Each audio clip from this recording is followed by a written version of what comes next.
ஒரே நிமிஷத்தில் South Indian பிரேக்ஃபாஸ்டான இட்லி தோசை சட்னியில் எப்படி செய்யலான்னு பார்க்கலாம். அதுவும் no soaking, no grinding, no ஓவரின் ப்ரிப்பரேஷன்.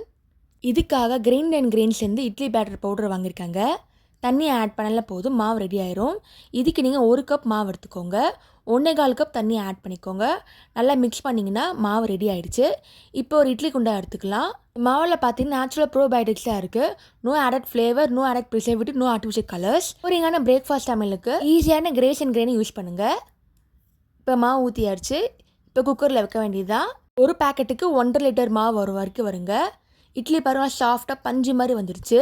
இட்லி பவுடர் மாதிரி இவங்ககிட்ட தோசை மாவு கூட இருக்குது. ராகி தோசை, பிளெயின் தோசை கூட இருக்குது. அதுவும் ட்ரை பண்ணி பாருங்கள்.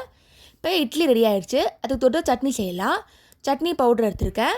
1 ஸ்பூன் சட்னி பவுடர் ஆட் பண்ணிக்கோங்க. 2 ஸ்பூன் ஹாட் வாட்டர் ஆட் பண்ணிக்கோங்க. நல்லா மிக்ஸ் பண்ணிக்கோங்க.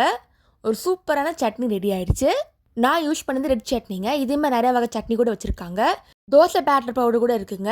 இதில் அதே மாதிரி தான் அங்கே 1 கப்புக்கு 1/4 கப் தண்ணி ஆட் பண்ணால் தோசை மாவு ரெடி ஆயிரும். அதே மாதிரி சொல்ல விட வேண்டியது தான். இவங்ககிட்ட இந்த ப்ராடக்ட் மட்டும் இல்லைங்க, நிறைய ப்ராடக்ட் வச்சுருக்காங்க. நிறைய கேக் வகை இங்கே இருக்குது, மைனஸ் இருக்குது, அவர்வா பிரியாணி மசாலா கூட வச்சுருக்காங்க. ஒன்று ட்ரை பண்ணி பார்க்கலாம்.